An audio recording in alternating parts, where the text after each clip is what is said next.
quedamos todavía pendientes con algunos compañeros que no sé qué pasará con la asistencia de los mismos.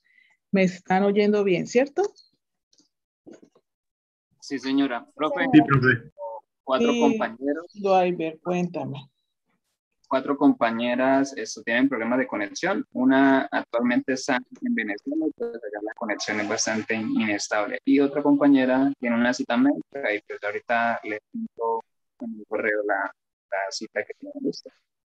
Bueno, bien, vamos entonces a iniciar. Hoy tenemos tema en cuanto a lo que es ya la parte práctica, más práctica y la base de todo el proceso para hacer una buena historia genética, y es conocer los patrones de herencia mendeliana, la forma como se heredan esos mecanismos de herencia. Antes hago aquí un paréntesis antes de iniciar la temática, porque pues estarán preguntando por sus parciales. Los parciales estuvieron con muy buen resultado.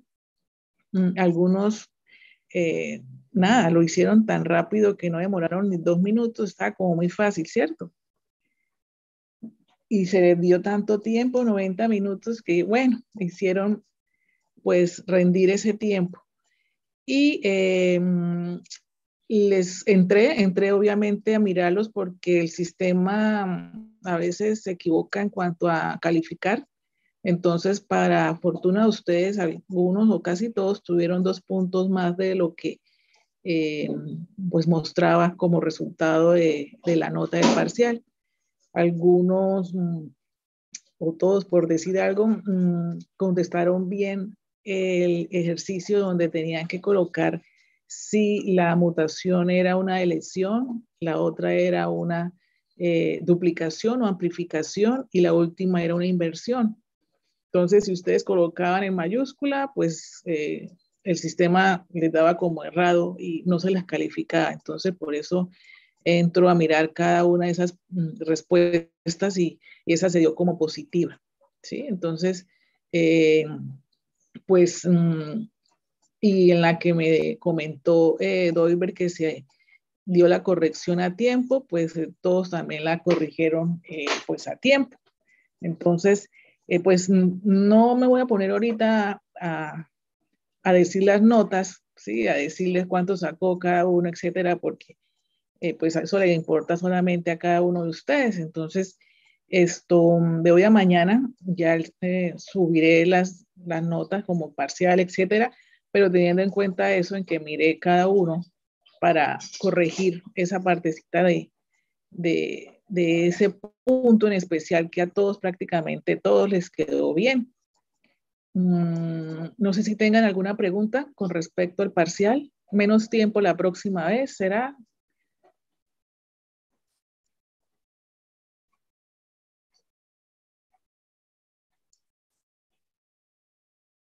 ¿No me oyen? Sí, profe, pues. Sí, señora.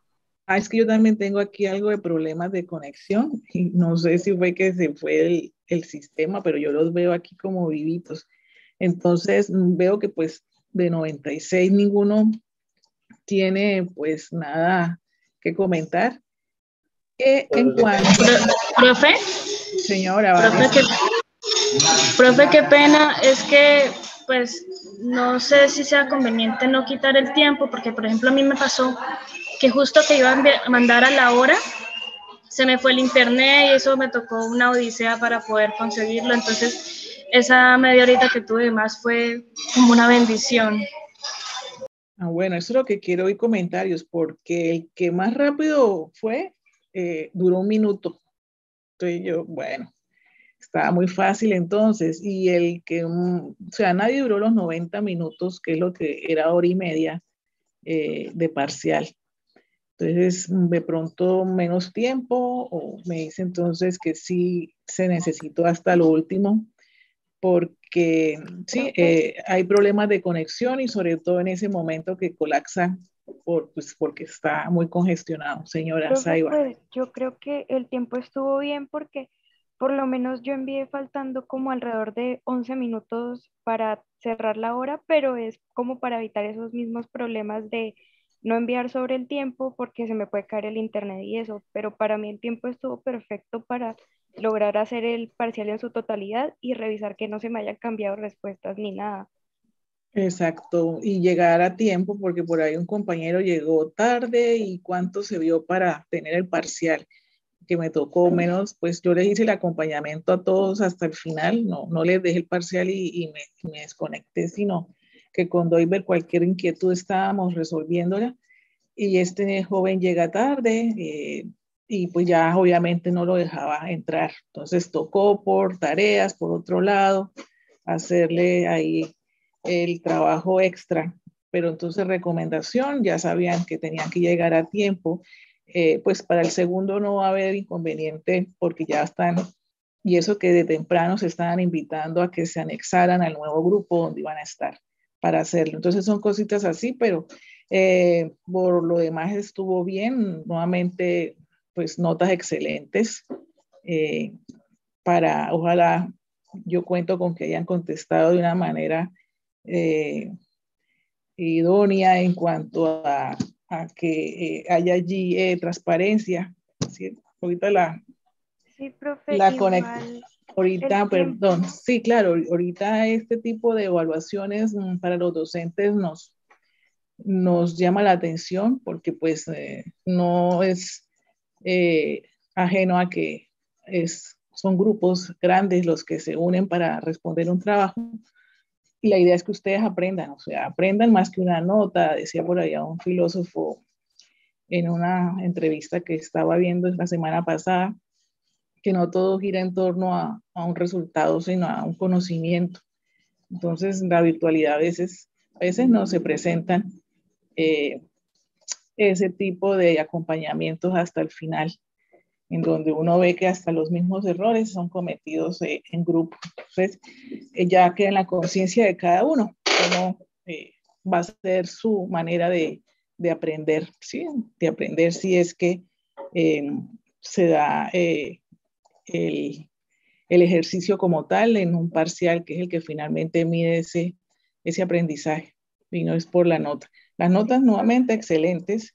Igual, Y, pues, señora. como le iba a decir, yo creo que lo de las notas que hayan sido excelentes también fue gracias a que nos daba como esa facilidad de, digamos, en las partes que teníamos que hacer como ejercicios de pasar de aminoácidos a como a la proteína, los anticodones y eso, nos daba mucho tiempo como para poder mirar bien si teníamos bien los aminoácidos y eso, y cualquier pequeño error como en las preguntas que se le dijo, poderlo comentar con usted. Eso también fue muchas gracias al tiempo, porque se nos han presentado casos en las otras materias que nos dan muy poco tiempo para mucha cantidad de preguntas.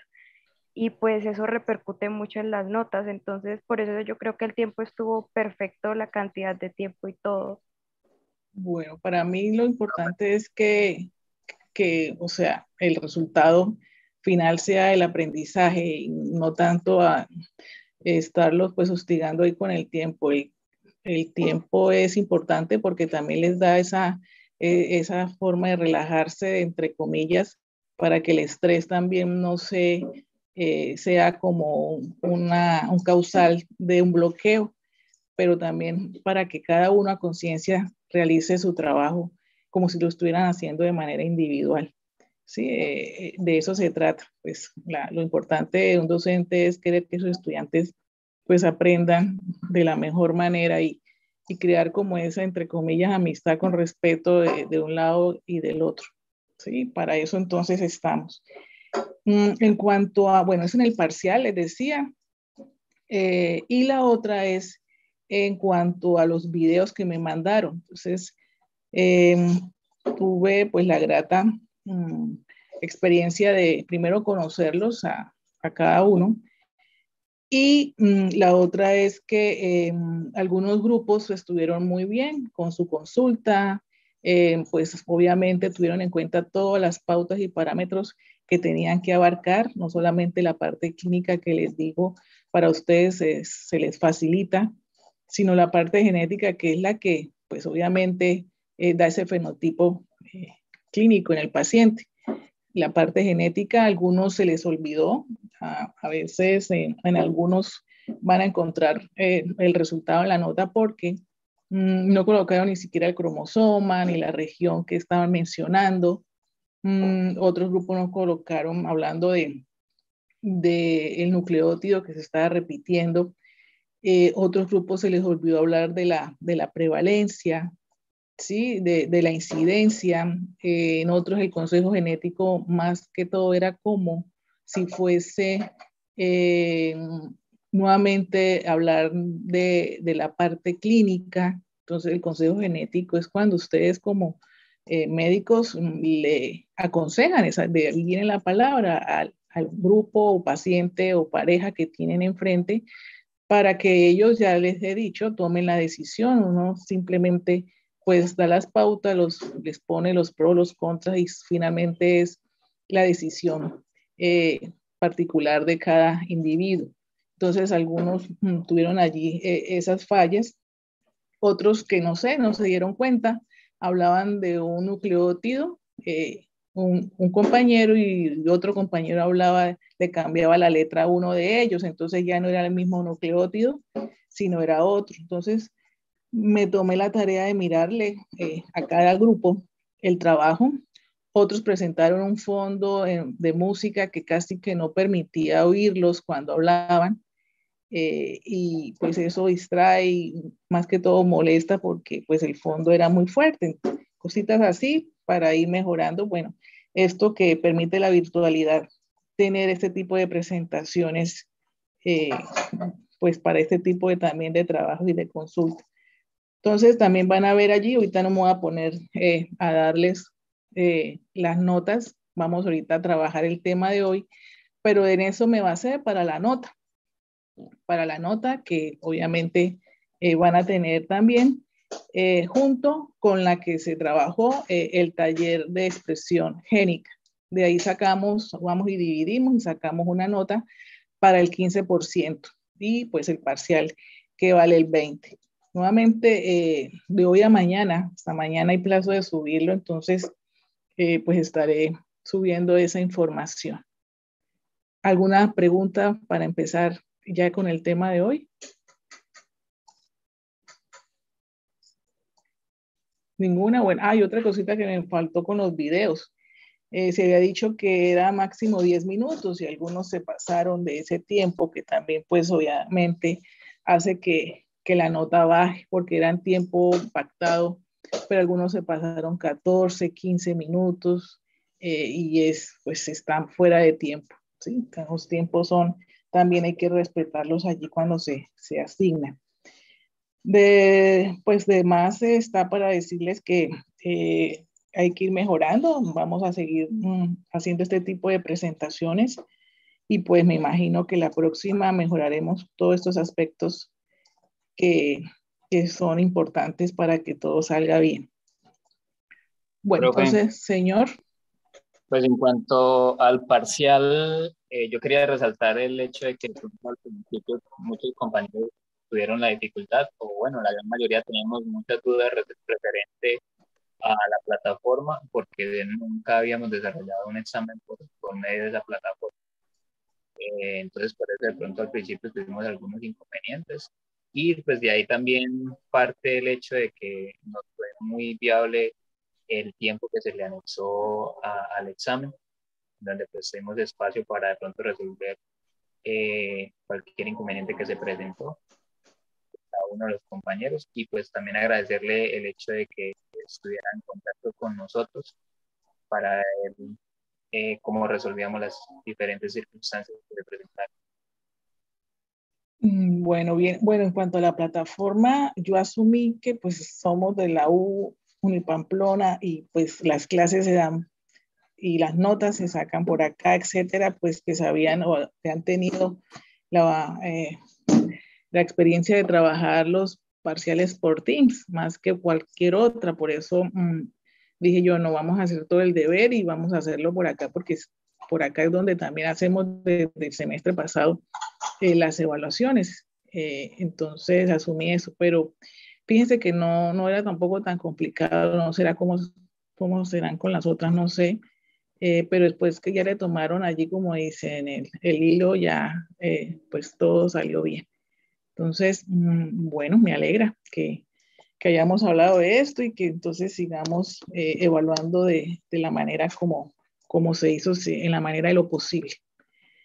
Bien, entonces vamos a trabajar hoy todo lo que es herencia mendeliana, lo que son alelos, lo que corresponde a un loci, los términos de homocigosidad, heterocigosidad, y allí nos va llevando a lo que corresponde a las 3 leyes o postulados de Mendel.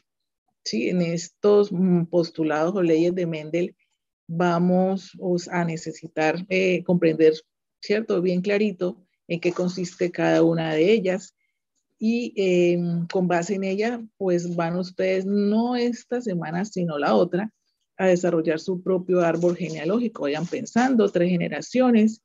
La próxima clase les mostraré qué rasgos van a tener en cuenta o si alguno puede trabajar una enfermedad de origen autosómica dominante, autosómica recesiva o ligada a X después de la explicación que vayamos a dar.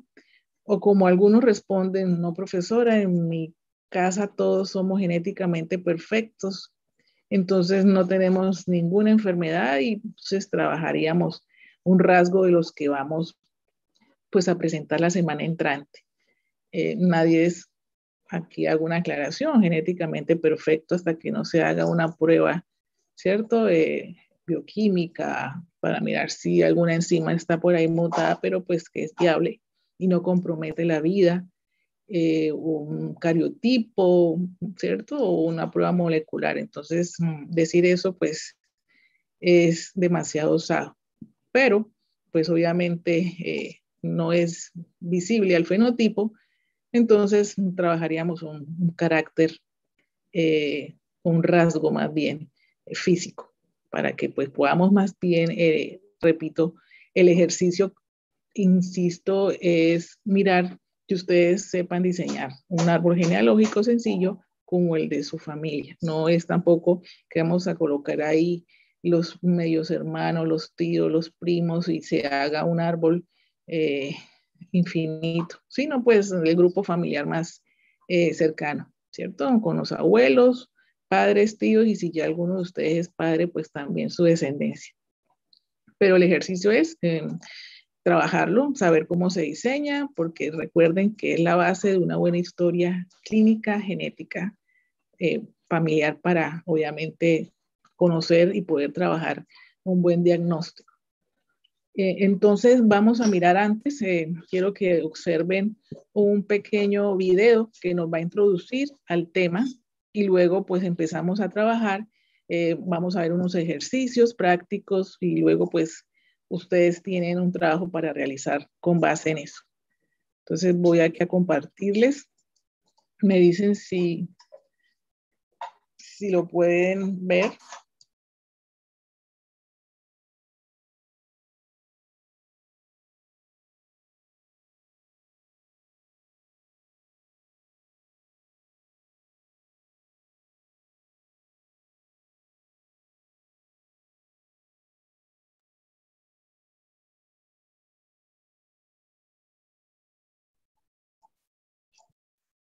Las leyes de Mendel nos explican ¿Sí están cómo oyendo?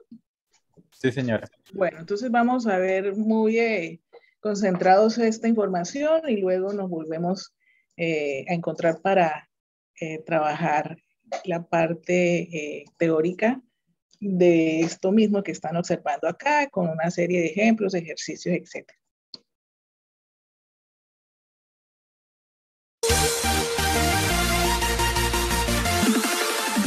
Las leyes de Mendel nos explican cómo es que se transmiten las características de una generación a otra. Dichas leyes fueron enunciadas por Gregor Mendel en 1865, convirtiéndolo así en el padre de la genética. Estas leyes de Mendel son 3, que también se le conocen como los 3 mandamientos de la genética.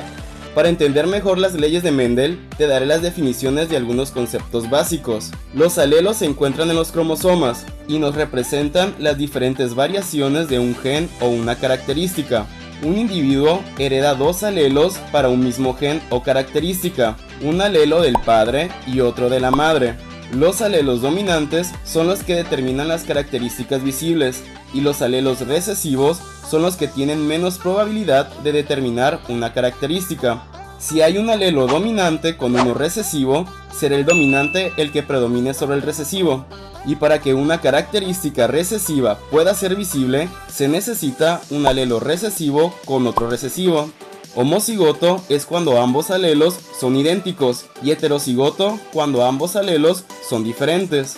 Al hablar de genotipo, nos referimos a la información que se encuentra en los genes y por lo tanto no podemos ver a simple vista. El fenotipo son las características físicas de un individuo que podemos observar a simple vista, como la altura, color de ojos o la piel, etc. Mendel en sus experimentos cruzó chícharos de diferentes variedades y llegó a las siguientes conclusiones. Primera ley o ley de la uniformidad establece que al cruzar dos individuos de razas puras, toda su descendencia en la primera generación será fenotípicamente y genotípicamente igual. Al hablar de razas puras, nos referimos a que ambos alelos son iguales, ya sean dominantes o recesivos. Mendel cruzó un chícharo amarillo homocigoto dominante con un chícharo verde homocigoto recesivo. Para visualizar mejor cómo se distribuyen los alelos en los descendientes, se utiliza el cuadro de Punnett. Primeramente, debemos asignarle una letra para el alelo del color del chícharo. Para esto utilizaremos la letra que nosotros queramos. En mi caso utilizaré la letra A mayúscula para el color amarillo del chícharo, porque los alelos dominantes siempre van con letras mayúsculas, y como es homocigoto dominante, quiere decir que ambas letras son mayúsculas, porque recibió esta característica del padre y de la madre del chícharo, y por lo tanto el chícharo verde, al ser homocigoto recesivo, las letras A serán minúsculas para diferenciarlos de los dominantes. De un lado ponemos los alelos de nuestro chícharo amarillo dominante, A mayúscula y A mayúscula. Y del otro lado, las letras minúsculas del chícharo verde. No importa el orden en que lo hagas. Al cruzar estos chícharos, sus descendientes en la primera generación pueden ser que se junte este alelo A mayúscula con este alelo A minúscula, este alelo A mayúscula con este alelo A minúscula, este alelo A mayúscula con este alelo A minúscula y por último este alelo A mayúscula con este alelo A minúscula. Como podemos ver, todos los descendientes tienen el alelo dominante amarillo, así que fenotípicamente el 100% de los descendientes serán de color amarillo y genotípicamente todos son heterocigotos. Y a pesar que todos los descendientes son amarillos, en sus genes tienen el alelo recesivo del color verde. A la segunda ley de Mendel se le llama ley de la segregación. Establece que el gen recesivo se va a expresar en la segunda generación en una proporción 3:1. Esta ley simplemente nos dice que si cruzamos dos chícharos que obtuvimos de la primera generación, vamos a obtener un chícharo verde porque se va a encontrar con los dos alelos recesivos. Hacemos el cuadro de Punnett, ponemos a los alelos del primer chícharo aquí y a los alelos del segundo chícharo acá y hacemos la cruza. Esta A mayúscula con esta A mayúscula nos dará un chícharo amarillo homocigoto dominante.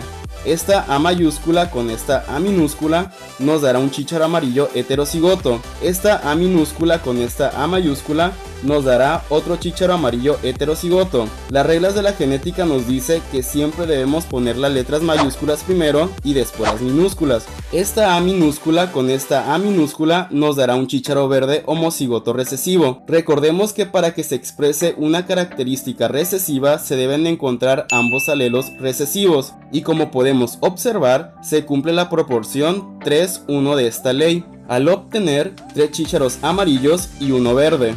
Tercera ley o ley de la transmisión independiente. Mendel concluyó que hay rasgos heredados que se obtienen de manera independiente unos de otros, por lo tanto no tienen un patrón establecido y no afecta con la transmisión de otros rasgos. Esta ley se cumple con los genes que se encuentran en diferentes cromosomas o están en zonas muy separadas en el mismo cromosoma. Para explicar esto, Mendel, además del color amarillo y verde de los chícharos, también cruzó variedades con otras características como la piel lisa y rugosa. Entonces tenemos un chícharo amarillo de piel lisa. Estoy utilizando la B mayúscula para indicar que lo liso domina sobre lo rugoso. Otro chícharo amarillo pero con piel rugosa. Uno verde con piel lisa y otro verde de piel rugosa. Los cruzaremos entre sí como lo hemos venido haciendo para observar las distintas variaciones.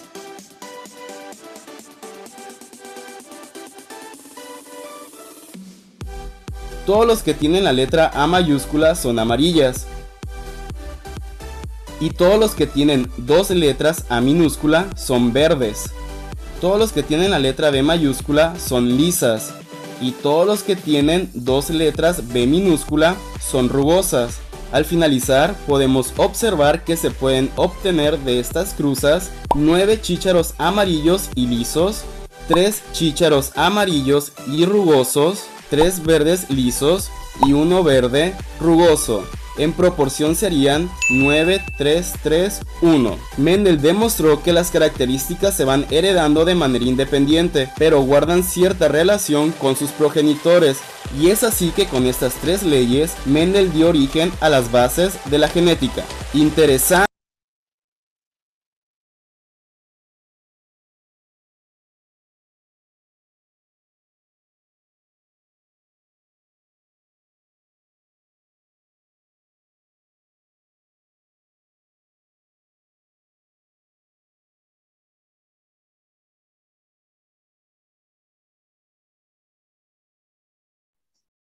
Bueno, ¿están viendo la presentación nueva? Sí, señora. Bien, entonces, bueno, el video entonces nos muestra o nos mostró esto que vamos a trabajar el día de hoy sobre las leyes de Mendel y cómo a través de estas leyes de Mendel pues podemos conocer, ¿cierto? La forma en cómo se están segregando y cómo se están heredando ciertas características y ciertos caracteres. Allí nos hablaba de la terminología que vamos a empezar también nosotros a manejar, ¿cierto? Vamos a familiarizarnos con lo que es un carácter, ¿cierto? Son los rasgos físicos que se dan en cada persona, en cada ser, y obviamente es lo que llamamos así como carácter, que es el acento que se le da, y esa característica, nuevamente repito, que se da físicamente en cada individuo. Los genes, ya saben ustedes, son los que básicamente tienen el control de toda la información. Esos genes están allí dentro de esos cromosomas y obviamente todos ellos hacen parte de una asociación de ADN con proteínas, lo veíamos en la primera parte del curso. Esos genes, obviamente, repito, son los que determinan esa información o tienen allí acumulada esa información genética, donde la finalidad que tiene todo el proceso de dogma de la genética es sintetizar proteínas. Entonces, el sistema necesita proteínas, no acumula proteínas, y lo que hace es ir a ese núcleo y, obviamente, transcribir la información de la proteína necesaria para ser traducida. Esas proteínas, ya saben también ustedes que son vitales y que cumplen también un proceso donde algunas se deterioran, se degeneran y otras cumplen su función y deben también ser eliminadas para evitar cualquier daño en el genoma como tal, en el individuo como tal. Los genotipos, pues el genotipo, la expresión que tiene cada individuo interno en sus genes. Ese genotipo se expresa en el fenotipo regularmente y es así. Es decir, que el fenotipo es la expresión de ese genotipo, no cambia para nada, pero no cambia el genotipo, pero el fenotipo sí lo podemos cambiar, ¿cierto? La gente cambia su fenotipo y por hoy con mucha facilidad, con las cirugías plásticas, yendo al gimnasio, etcétera. Hasta un accidente puede cambiar el fenotipo, pero el genotipo no. Entonces vemos, hablando del aspecto físico, que la gente no está conforme. La mujer se hace sus implantes, los hombres también lo hacen, sus cirugías plásticas. Y hay un acercamiento, o llama la atención, pues un fenotipo bonito, y algunos piensan que ese fenotipo es el original. Entonces los atrae un aspecto interesante de una persona y piensan que pues sus hijos también van a salir así, van a heredar esa parte atractiva, y resulta que no, porque el genotipo es el mismo, ¿sí? Entonces alguien que le gusta una mujer bonita y tiene sus arreglos, pues obviamente, hablando por decir algún ejemplo, la nariz se la arregló, una rinoplastia, y la nariz está perfecta, pero pues al final los hijos van a tener ese rasgo que es bastante dominante. Entonces el genotipo es el mismo, el fenotipo se supone la expresión del genotipo, pero también hablando, y vamos a mirarlo más adelante con la determinación sexual, es que hasta que no se hace también un cariotipo no podemos determinar ese genotipo. Entonces, si yo veo un fenotipo mujer, ¿sí? Femenino, espero observar en un estudio, ¿cierto? Cromosómico, por decir algo, pues un XX allí en sus cromosomas. Pero a veces sucede que ese fenotipo no corresponde a ese genotipo.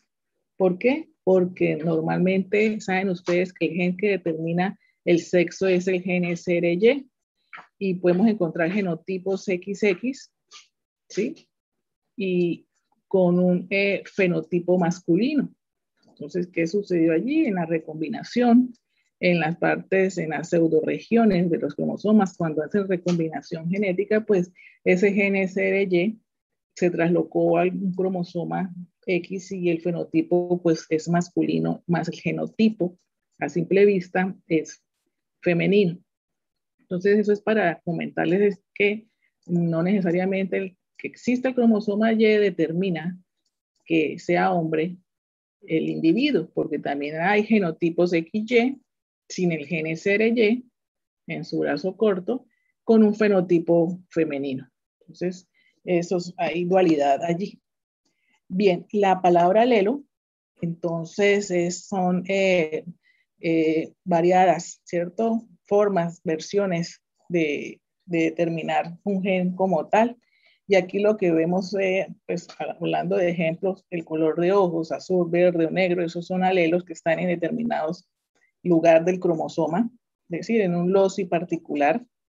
Y obviamente es heredado uno del padre, hablando de cromosomas, y uno de la madre con su alelo correspondiente. Entonces, con la primera ley de Mendel, pues nos pasa algo interesante, y es que este señor, como vieron ustedes en el video, hizo varios cruces, analizó varios fenotipos, y lo que él veía era que al cruzar dos líneas puras, llámese línea pura, en este caso él hablaba de la semilla amarilla, ¿sí? Dos razas puras es que tienen sus dos alelos, que si se cruza con esos mismos alelos nos va a dar origen a la misma característica. Entonces, para él raza pura era el que tenía el color amarillo, y también raza pura, a su vez, era el que tenía el color verde. ¿Sí? En este caso, sí, que el ejemplo del color de los ojos es dependiendo, porque el color de los ojos está organizado de una manera diferente, y es que allí interactúan varios genes, y no solamente uno. Entonces, pero como para poner el ejemplo, el color oscuro domina sobre el color claro. Entonces, más sin embargo, vienen siendo dos razas puras por separado, ¿sí? Entonces, él observa en esta ley, por eso le llama uniformidad, en donde cruza estas semillas y observa que en la primera generación todas dieron amarillo.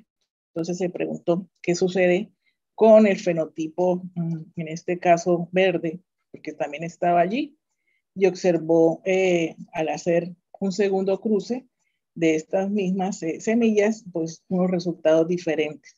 A esto, primero que ustedes ven acá, la primera de las generaciones, tenemos un solo genotipo, donde el alelo para el carácter verde está solapado por el dominante. El dominante no deja que se exprese ese rasgo como tal. Entonces es un alelo que carece de expresión mientras esté el dominante. Si está con otro alelo recesivo, en este caso ese es el nombre que se le da a este alelo que no se expresa, pues sí expresaría el fenotipo verde. Este es heterocigoto y el fenotipo 100% va a ser amarillo. Vamos, entonces, él se planteó el rasgo verde debe estar en algún lado y hizo nuevamente el cruce entre estos dos heterocigotos y observó que sí, que el rasgo estaba en un porcentaje mínimo, pero estaba allí, que pues predominaba el rasgo amarillo, que es el dominante de 3-1 en proporción a ese resultado pues que estaba esperando que apareciera en algún momento. Entonces, los gametos de cada uno de ellos es importante pues sacarlo. Fíjense que empezamos a trabajar el cuadro de Punnett, nos ayuda mucho para separar cada gameto en su lugar y poder observar y hacer los cruces de una manera organizada. En estos cruces monohíbridos no hay problema. En el cruce dihíbrido, trihíbrido y todos los cruces donde se tienen en cuenta más de un carácter, pues allí sí es importante tener mucho cuidado de hacer cada uno de los cruces. Aquí solamente estamos contemplando el color.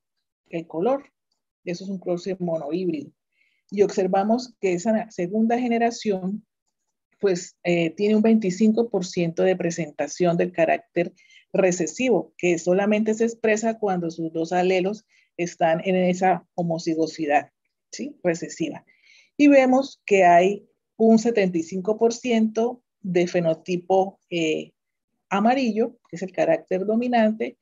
Dentro de los genotipos observamos que hay 3 genotipos.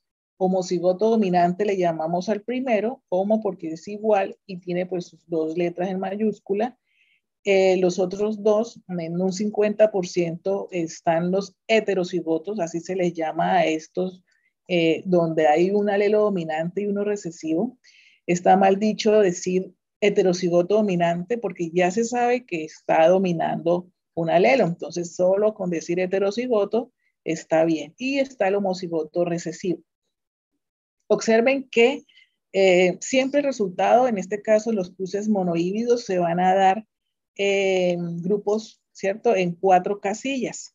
Si ven, observaron allá en el cuadro de Punnett, son 4 casillas que cada una de ellas me indica que es un 25% de probabilidad de que se dé ese carácter, ¿sí? De que se dé esa característica, esos fenotipos y ese fenotipo. Entonces está mal que un médico aconseje a su paciente que llega con un niño con una metabolopatía o cualquier enfermedad, decirle que ya es suficiente, que ya tuvo su niño afectado y que puede tener nuevamente el hijo que quiera o los hijos que quieran porque ya se dieron los resultados de la genética. Porque fíjense que cada uno, les repito, es un 25% de probabilidad de que se manifieste nuevamente. La genética no tiene memoria. Entonces la genética puede volver, ¿cierto?, a manifestarse en un segundo, tercer hijo con el mismo síndrome.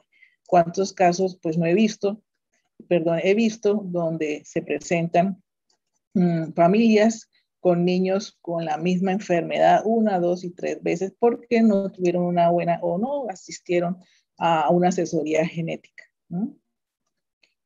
Bueno, y la última ley, esta ley de la combinación independiente de caracteres o la segregación independiente de caracteres, lo que quiere decir es que estos caracteres se van a transmitir a la siguiente generación o a su descendencia de una manera independiente de otros caracteres, no depende del uno o del otro, sino que esa segregación va a ser de una manera independiente. Entonces, ¿a qué se refiere Mendel? En esta tercera ley no solamente tuvo en cuenta un carácter, que es el color, sino también la textura. En enfermedades genéticas podemos tener dos presentaciones, por decir algo, nistagmus y cataratas en un mismo paciente. Entonces sería una herencia en donde vemos la tercera ley de Mendel allí, donde se tienen dos caracteres. Eso es un tipo de cruce dihíbrido. En este caso, Mendel contempla ese fenotipo dominante amarillo y liso versus el fenotipo recesivo verde rugoso. Aquí separa los gametos con mucho cuidado, en este caso no hay pérdida, y los lleva también a un cuadro de Punnett. Fíjense que para este cruce híbrido es muy importante tener en cuenta la forma como se hacen como resultado de estos gametos, ¿cierto? Al hacer el cruce para evitar que se confunda, siempre va a ir junto primero el alelo dominante para el rasgo y siempre el mismo rasgo debe estar con su rasgo particular. Entonces, amarillo con su alelo pues recesivo, y en este caso para la textura, primero el dominante, que es la lisa, versus la rugosa, en ese orden, caracteres juntos y primero el dominante sobre el recesivo. Y vemos entonces en este cruce de Mendel que observa lo mismo que en la segunda ley. Todos fenotípicamente van a ser amarillos y lisos y que el genotipo es uno único, 100% heterocigoto. Entonces hace ese cruce y observa primero que todo, lo importante es sacar cada uno de esos gametos y observar que al ir al cuadro acá de Punnett, pues tenemos más amplia, ¿cierto? La posibilidad de resultados donde vamos a encontrar nuevamente 16 formas de tener este tipo de carácter, ¿cierto? Tanto liso como rugoso, en cuanto a amarillo como verde.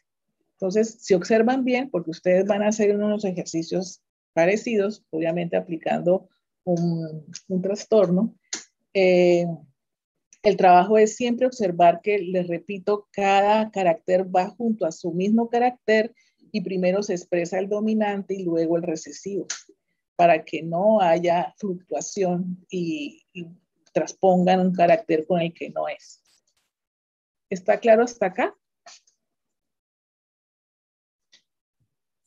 Sí, profe.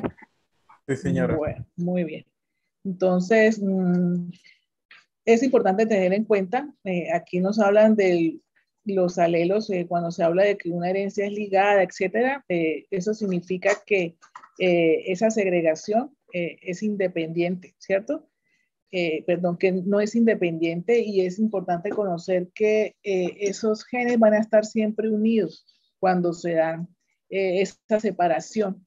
Observen allá cómo intercambian su cromosoma homólogo pues, en la profase 1, que en meiosis 1, que se da ese crossing over o sinapsis que se da allí entre esos cromosomas homólogos, y como están ligados, están juntos, es decir, son vecinos, entonces esos alelos obviamente no van a separarse independientemente, sino que se van a heredar juntos.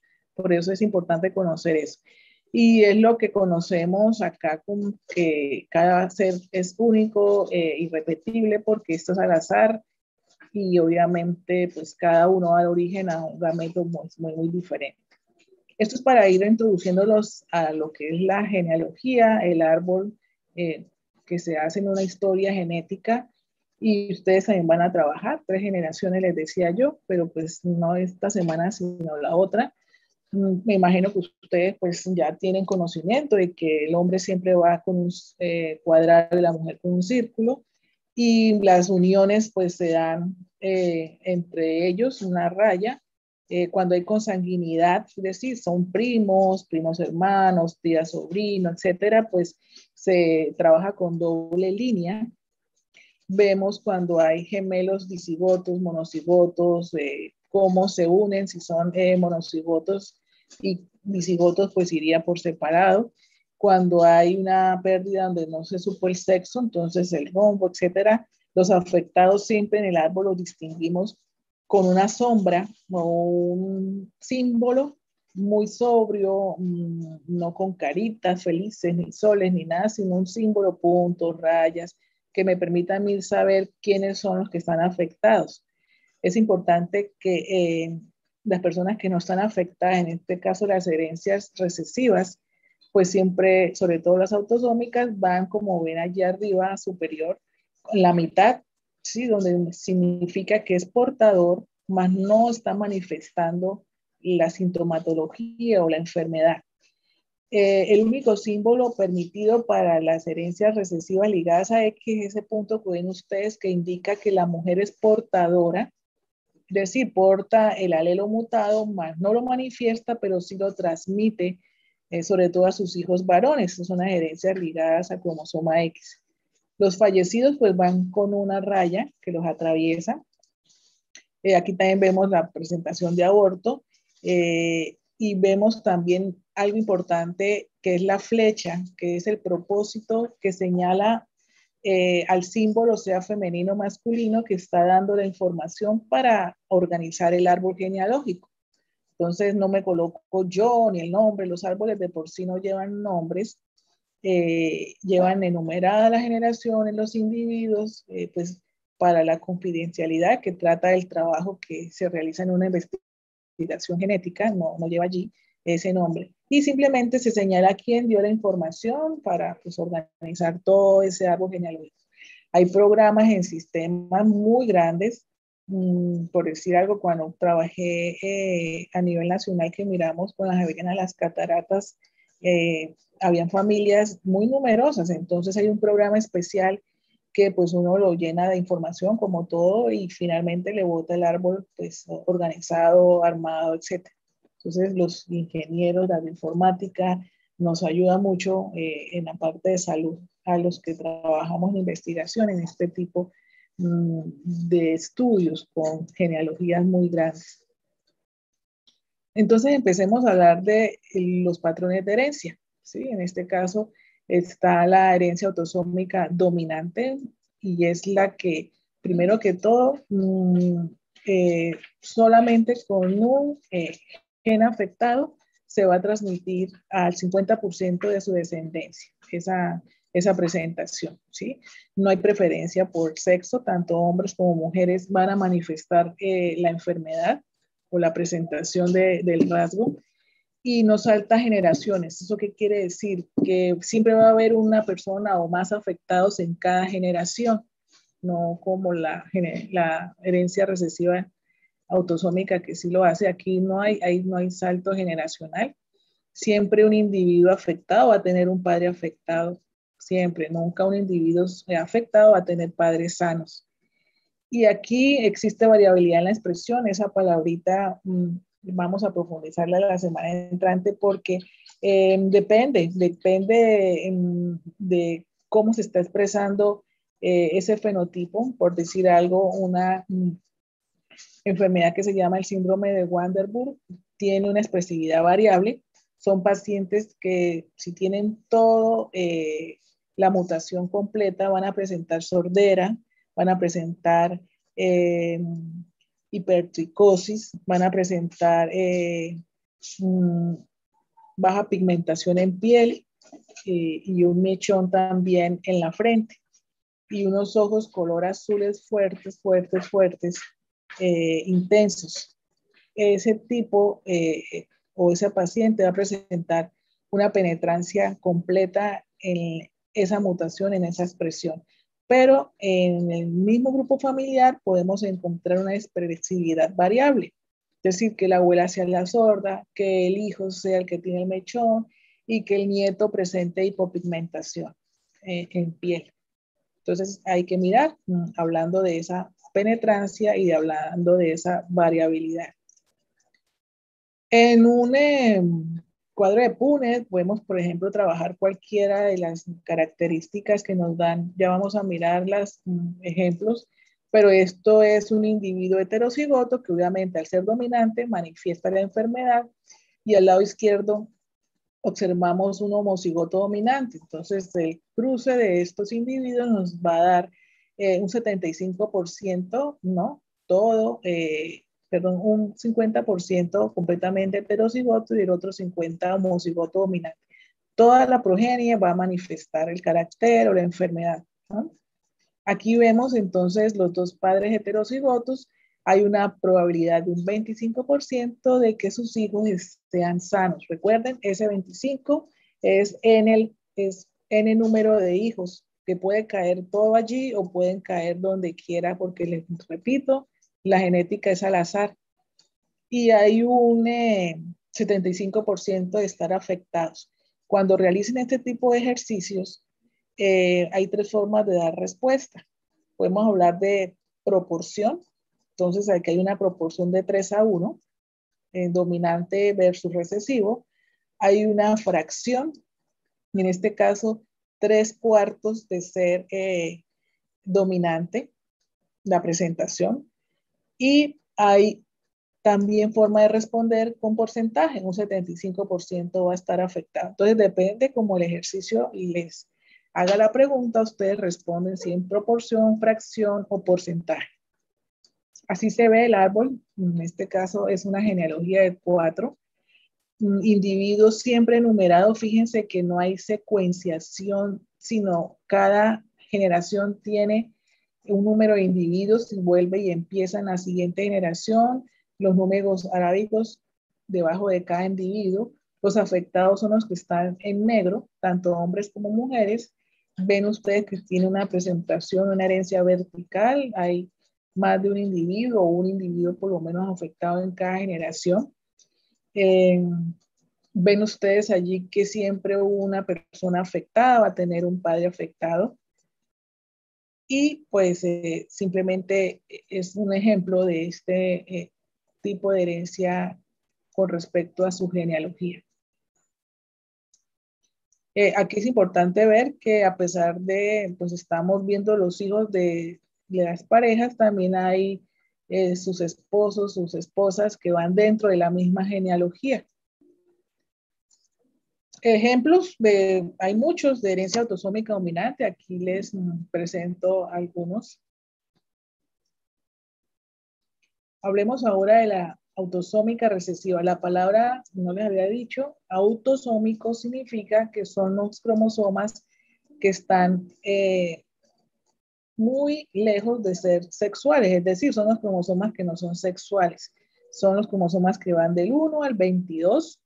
Esos se llaman autosomas. Entonces, siempre vamos a decir, es la herencia autosómica dominante, autosómica recesiva, porque como van a ver ustedes a continuación, también hay recesiva ligado a X y dominante ligado a X, que es cuando están las mutaciones presentes en los cromosomas sexuales.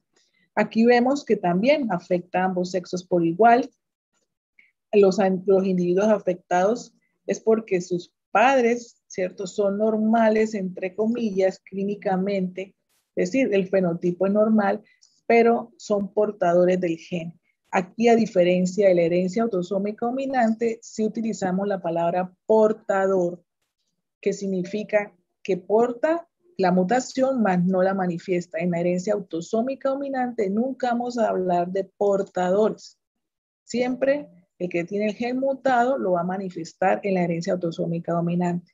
Aquí hay salto generacional. ¿Por qué? Porque hay portadores que no se consiguen con su otra media naranja y por lo tanto el gen pasa desapercibido. Pero cuando sí se consigue un portador, ¿sí?, que no manifiesta las características clínicas con otro portador, pues va a tener un descendiente afectado. Hablamos de consanguinidad, o cuando hay endogamia es más probable esa presentación. Las islas son muy endogámicas, los lugares, por ejemplo, la isla de San Andrés han encontrado el síndrome también, algunos síndromes bien ubicados allí, en veredas donde pues no salen los pobladores a ningún lado, los genes también se dan allí como que no fluyen y por lo tanto la endogamia pues permite eso. ¿Sí? Los familiares que se casan entre sí. Aquí tenemos dos individuos portadores. El alelo minúsculo va a ser el portador de la mutación, y tenemos aquí el porcentaje que se da, al contrario de la herencia anterior. Aquí un 25% va a manifestar la enfermedad, un 75% va a ser normal, pero un 50% va a ser portador asintomático, es decir, no va a manifestar, ¿sí? Pero sí la va a transmitir. Esto es diferente, esto es como por decir la primera ley de Mendel, individuos puros, pues obviamente vamos a tener que todos van a estar afectados. Y esto sería un árbol genealógico con este mecanismo de herencia.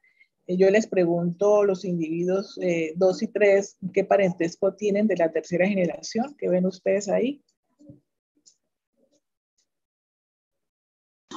Son primos. Muy bien, son primos hermanos, sus tíos son hermanos y obviamente pues vienen del mismo abuelo y abuela.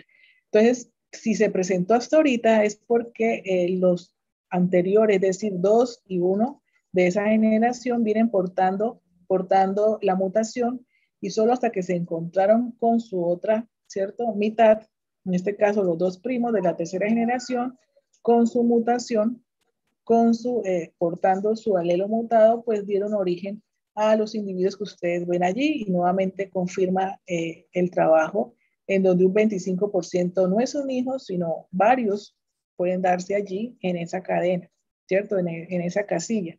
Entonces aquí tenemos hijo e hija afectados, ese es un 25%, y los demás, si ustedes hacen el cuadro, mirando que estos dos son portadores, pues van a encontrar homocigotos dominantes y van a encontrar también heterocigotos, es decir, portadores. Estos son algunos ejemplos de este tipo de herencia autosómica recesiva. Casi todas las herencias o las mutaciones que tenemos los seres humanos están en este grupo de herencia, ¿sí? Solo que al no cruzarnos, si se puede llamar así, con otro individuo con la mutación, pues nunca vamos a saber si vamos a transmitirla. La idea es esa, que siempre pues nuestros genes, si se va a querer procrear, se vayan lo más lejos de su lugar de origen para evitar un rasgo de este estilo, ¿no? Esa es la invitación. Bueno, hablando de la herencia, ya no los autosomas, sino los cromosomas sexuales, en este caso el cromosoma X, pues vemos que esta herencia se determina así, recesiva ligada al cromosoma X. Y aquí afecta más que todo a los hombres, en este caso el hombre afectado, obviamente porque es un solo cromosoma X. Nosotras, si tenemos la mutación en uno de ellos, el otro va a sopesar ese problema. A veces el fenotipo es muy leve en mujeres, pero en hombres sí se manifiesta completamente el daño, porque ustedes son hemicigotos y obviamente pues se da porque se da. No hay transmisión varón a varón porque es en cromosoma X. Y aquí, pues el origen es materno, es decir, la mujer es la que porta la mutación. Esto sería el cuadro para una herencia de este estilo. La mujer es portadora siempre, por favor, en el cuadro de Punnett. Se recomienda que el hombre vaya en la parte superior y la mujer aquí a la izquierda, como para organizar mejor el trabajo.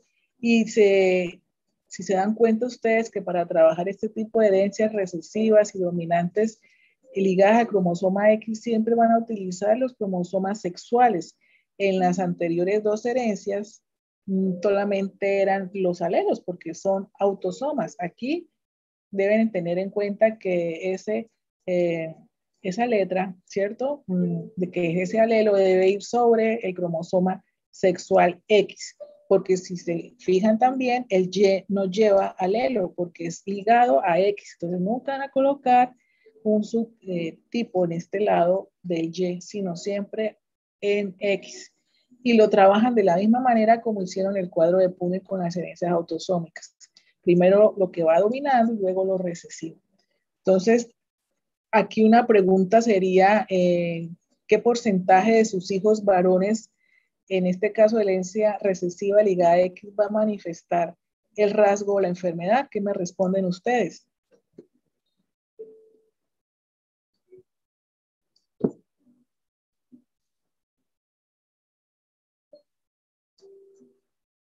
¿25%? Bueno, qué bueno que me contestaron lo siguiente, y es que cuando se pregunta en estos herencias, ¿cierto? En estos rasgos de recesiva ligada a X, cuando yo les dije qué porcentaje de sus hijos varones, miramos al género como un todo, en este caso varón, pues vamos a tener como un 100% género varón, y la respuesta sería un 50% estaría afectado. Igual la pregunta sería para el grupo de las mujeres, ¿qué porcentaje de las mujeres estaría siendo portadora? Un 50%. Entonces, si hablamos como mencionando género como tal, nos enfocamos en un 100% en cada uno de ellos. ¿Listo? Aquí sería pues igual, ella es sana, el padre es portador, no, el padre es afectado, el hombre nunca va a ser portador, o está afectado o no. En este caso está afectado y tendría todas sus hijas portadoras y sus hijos varones sanos. ¿Sí? Así sería un árbol genealógico de este mecanismo de herencia. Siempre el puntico se utiliza para las herencias recesivas ligadas a X y solamente en la mujer, que indica que es portadora del rasgo de la enfermedad. Y fíjense que los hijos varones van a estar afectados en un 50%, mientras que sus hijas en un 50% van a ser las portadoras. Ejemplos de herencia recesiva ligada a X, hay pues muchos más, estos son algunos. Bien, y por último, la herencia dominante ligada a X. Tiene tres aspectos importantes, ¿cierto? Y difiere cada uno de la forma en cómo se encuentra el gen alterado y en quién está alterado ese gen. En el primero de los casos, si el gen está alterado en el cromosoma X de la madre, pues va a, ¿cierto?, a transmitir una probabilidad de un 50% de que los hijos, en este caso, estén enfermos. Y las hijas, aquí, una probabilidad de un 50% de también de heredar el gen. Pasa muy diferente a el padre. Cuando el padre hereda la mutación, a sus hijos, todas sus hijas mujeres van a estar siempre afectadas, mientras que sus hijos varones, pues no, nunca. Y pues grave cuando el uno está afectado y la otra, el padre como la madre tiene el cromosoma X alterado, ¿sí? Ya sea ella como heterocigota y él obviamente enfermo, entonces vamos a tener esta probabilidad, bueno, que se tiene allí. Así se vería si el señor estuviera afectado, porque es una herencia dominante ligada a X, todas sus hijas afectadas, todas afectadas de la enfermedad, y sus varones van a ser sanos cuando el padre está afectado. Y si ella está afectada y el padre está sano, pues ven ustedes allí el porcentaje de afectados en mujeres en un 50 y de afectados en el hombre en un 50. Así se ve un árbol, que no los vaya a confundir cuando se presente, por decir algo, en un parcial, en una evaluación. Este mecanismo de herencia dominante ligado a X versus uno autosómico dominante. Entonces ustedes miran primero. En las herencias dominantes ligadas a X veo que el señor 4 de la segunda generación está afectado y por lo tanto tuvo dos hijas, están afectadas, pero sus hijos varones no. Entonces ya diferencio en que sea un árbol con genealogía dominante autosómica versus la dominante ligada a X. Es una manera clave de reconocer los dos mecanismos de herencia. ¿Estamos claros? Sí, profe. Bueno, es importante que tengan eso pendiente. Y aquí, pues, algunos ejemplos de este tipo de herencia. Bueno, y existe la herencia holándrica, la herencia que corresponde, está ubicada en el cromosoma Y, los genes que están allí, pues solamente afectaría a los hombres, es decir, la que se transmite del tatarabuelo al abuelo y del abuelo al padre y el padre al hijo.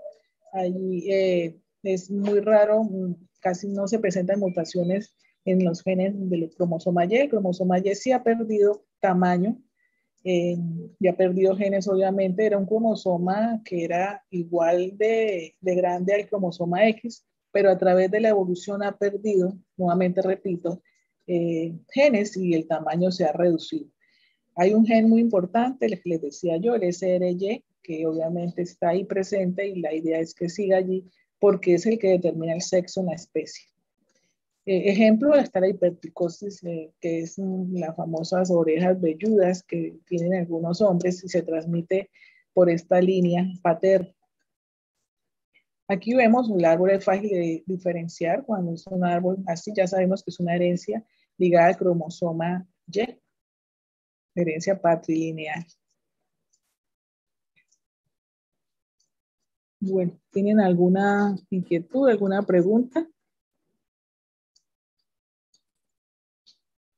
Voy a presentarles esta última, repasando todo lo anterior, que pues están viendo la presentación, patrones de herencia. Sí, señora. Sí, señora. Bueno, esto es lo mismo, pero pues con algunos ejercicios. Vamos a mirar esto, ustedes me van a ir contestando. El color oscuro domina sobre el color negro, entonces estamos hablando de este cruce y la pregunta es, ¿cuáles son los genotipos del hombre, creen ustedes, para que haya tenido pues un hijo con ojos azules de una mujer de ojos azules? ¿Cuál será ese genotipo del señor?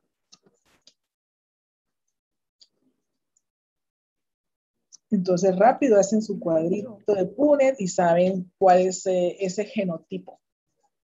¿Cuál sería?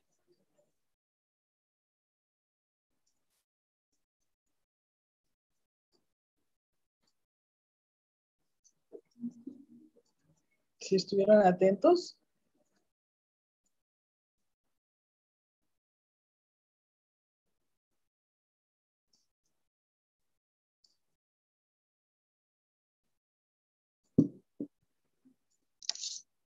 No estuvieron atentos, ¿no? Y este es el más fácil. ¿Ahí sería la mujer sería dominante? No, señora, esta es la herencia, el color de ojos claros es recesiva. Entonces, el genotipo Profe, es diferente, señora. el hombre tendría un genotipo heterocigoto, ¿Y ella? homocigoto recesivo. Muy bien. ¿Para que el bebé sea qué genotipo? Homocigoto recesivo. Muy bien. Y la otra pregunta sería, ¿esa pareja puede tener hijos de ojos oscuros? Sí, profe. ¿Es heterocigoto? Exacto, Sí, sería heterocigoto con el cruce que me acaban de decir. Yo les pregunto a ustedes, una pareja de ojos claros, hablemos de ojos azules, ¿puede dar origen a un hijo con ojos marrones, ojos oscuros? sí, porque Sí, profe. ¿Sí? ¿Una pareja de ojos azules puede tener hijos con ojos oscuros?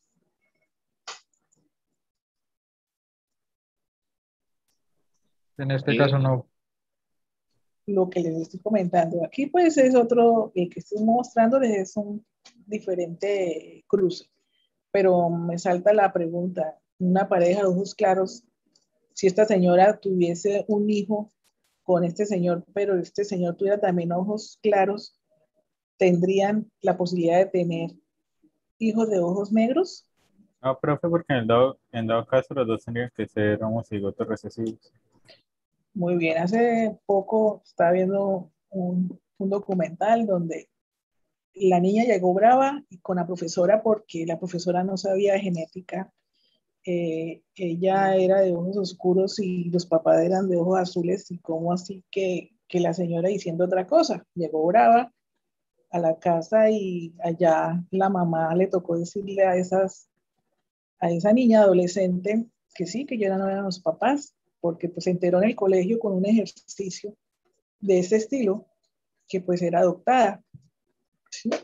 Entonces, es muy importante eso que analicemos cada caso en particular. Entonces, así sería la respuesta que me acaban de dar ustedes, porque dependiendo de ese genotipo de ese bebé, pues sé cuál es el otro alelo en el caso del papá, porque en el caso de los ojos claros ya sabemos que es homocigoto recesivo. Aquí también tenemos otro ejercicio. Este señor es albino. El albinismo se hereda como un rasgo autosómico recesivo y ella dice que ejercicio dice que se casa con una mujer normal, pero el papá de la señora era albino. Entonces, ¿cómo pueden ser los hijos de esta pareja? Pueden ser dos portadores, uno homocigoto y el otro sería heterocigoto. Dos portadores, ¿cómo así? Hay dos heterocigotos Ajá, y dos homocigotos recesivos. acuérdese que no son 2, ni 4, ni 1. ¿Qué porcentaje? 50% es portador y 50% es homocigoto recesivo. Es albino, Es ¿cierto? albino, sí. Es albino porque, exacto, y si le dicen que la mujer tiene el rasgo, también significa que ella es heterocigota. Entonces, importante también saber de dónde proviene esos genes. Recuerden que no solamente veamos los apellidos, sino los genes. Entonces, ella es portadora. Y ahí sería entonces lo que responderíamos. Bueno, y en la herencia ligada X es también bastante lo que les comentaba en particular. En este caso, el ejemplo del daltonismo. Dalton fue el primero en que descubrió, es más, era daltónico, de ahí el nombre de daltonismo, o acromatopsia, que las hay pues obviamente de varios tipos. Esta es de una herencia recesiva ligada X, o sea, el hombre es el que manifiesta el carácter, la mujer es la portadora como tal, y hay diferentes niveles. Entonces, si hay ausencia del color rojo, se llama protanopia, y deuteranopia si el color verde no se capta, y la teutanopia si es el azul. A veces se supone que tenemos una gama de colores en el que captan nuestros ojos de 30.000 colores o tonos, y estas personas pues daltónicas, más o menos su percepción al color es de 300 a 500. Y se dice que las mujeres todavía podemos percibir más gamas todavía. Entonces, hay que tener en cuenta pues estos tipos y la presentación que se da. Entonces, ¿cómo vería un daltónico un semáforo? Como lo ven ustedes allí. Los colores los confunden, no siempre ven amarillos, tonos. Menos mal que ya se crearon unas gafas especiales para que ellos perciban los colores como tal, ¿sí? Puedan ver, no interfiere obviamente con la calidad de vida ni con la vida, etcétera, pero sí en determinadas profesiones, por ejemplo, un diseñador gráfico o alguien que trabaje en aeronáutica como controlador, etcétera, pues sí influenciaría bastante en ello, ¿cierto? Está ligado al cromosoma X. Hay un test como herramienta que se utiliza para diagnosticarlo, un optómetra lo puede hacer, oftalmólogo también, en donde se presentan una serie de puntos y hay unos números detrás de estos puntos que las personas que no tienen la mutación pueden ver esos números, pero los que la tienen, pues se les dificulta saber qué hay detrás de esos puntos. Entonces les voy a colocar en un momentico para que observen, y la idea es que los puedan ver, ¿cierto? En el trasfondo de esos puntos. Si no, pues la próxima visita al optómetra, como les digo, el test es fácil de realizar y se clasifica en este tipo para la visión a los colores. Entonces allí, no sé si ustedes lo conocían o lo han hecho, lo han aplicado alguna vez.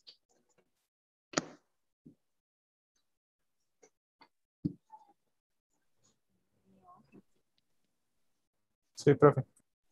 Sí, profe. Profe, se ven bien. Ah, bueno. Qué bueno que lo estén viendo, pues la mayoría estén bien. Eso es un examen que casi también lo hacen para la licencia. Bueno, aquí hay un ejercicio del daltonismo hablando, cómo sería una mujer normal, sus alelos. Si fuese portadora, fíjense cómo se coloca ese alelo en minúscula, y si completamente daltónica, aunque dicen que pues, no seremos afectadas, pero si un hombre afectado se casa con una portadora, pues tendría hijas daltónicas. Y aquí tenemos sí o sí, el hombre con la mutación manifestaría el daltonismo, ¿sí? Aquí tenemos, por ejemplo, un cruce de los padres afectados, mujer normal, tendríamos todas las hijas portadoras, ningún hijo afectado. Y la hemofilia también es un caso en donde la herencia recesiva ligada a X es una mutación, depende de qué tipo de mutación sea en cuál de los factores. El factor 8 daría una hemofilia A y el 9, la hemofilia B, es más frecuente la A y pues depende de ello, pues se van a clasificar. Entonces allí tenemos los diferentes cruces que se pueden dar, siendo que dependen de si es portadora o si el señor es hemofílico, si hay portador y hemofílico, el tipo de resultados que daría en su descendencia. A propósito, el 17 de abril es el Día Mundial de la Hemofilia. Y aquí serían esos los genotipos del trabajo que se haría. Nuevamente recuerden que cromosoma Y nos lleva allí el ligado a X. El coloboma, un ejemplo de esto último sería el coloboma, que pues esa palabra significa, como les escribí allí, mutilado, y es ese pequeño orificio o fisura que no se cierra.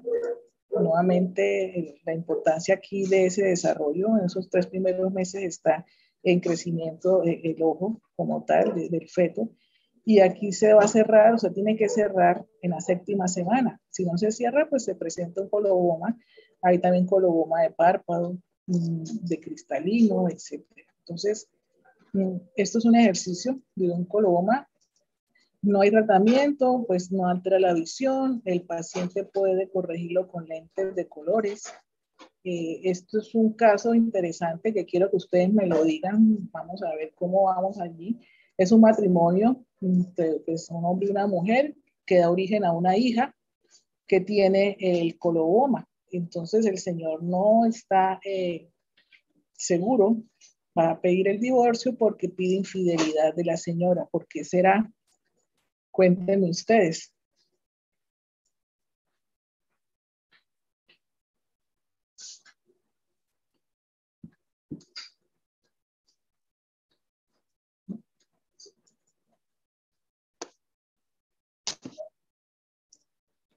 ¿Tiene el señor la razón o no tiene la razón? Es una herencia recesiva ligada a X.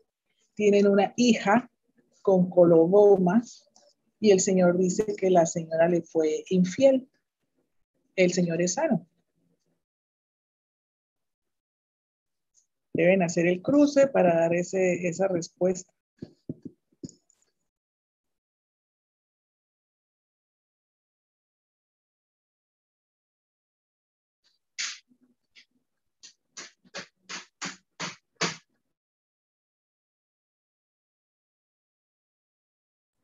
Sí tendría la razón, ¿no, profe? Porque en dado caso ella fuera portadora y él no tiene enfermedad, no podría hacer que la hija le salga enferma, ¿no?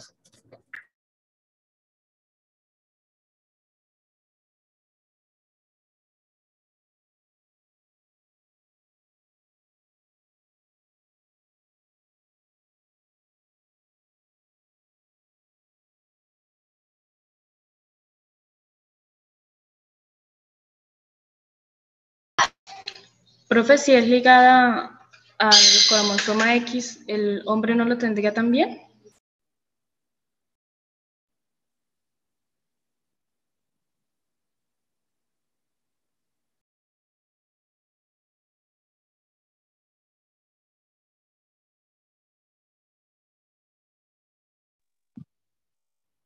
Creo que la profesora. Sí, se puede.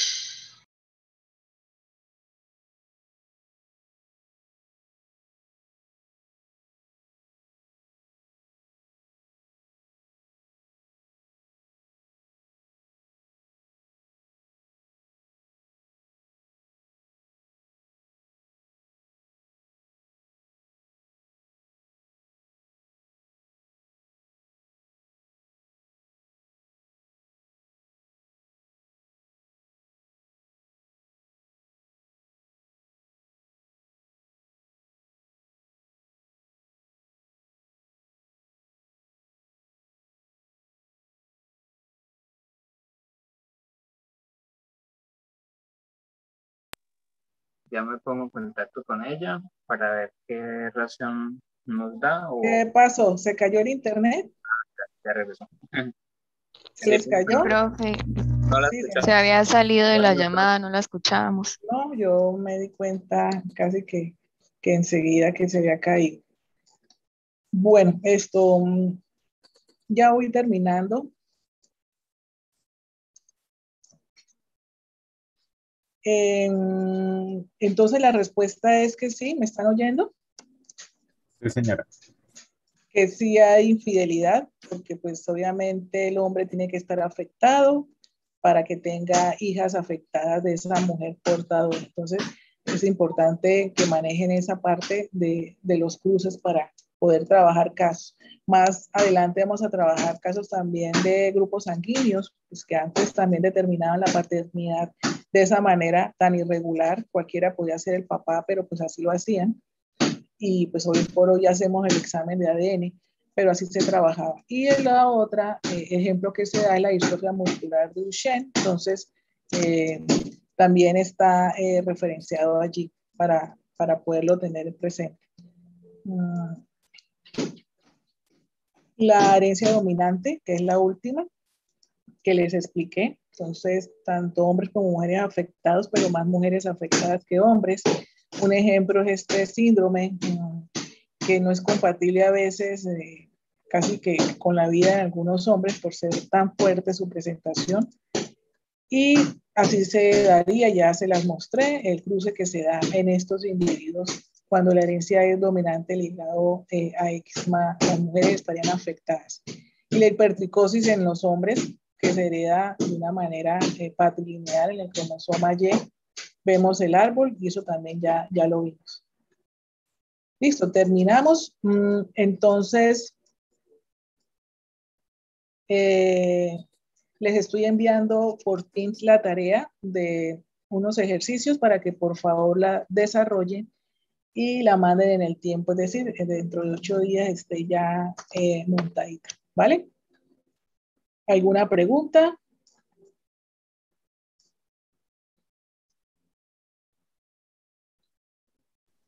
¿Es en grupos, profe?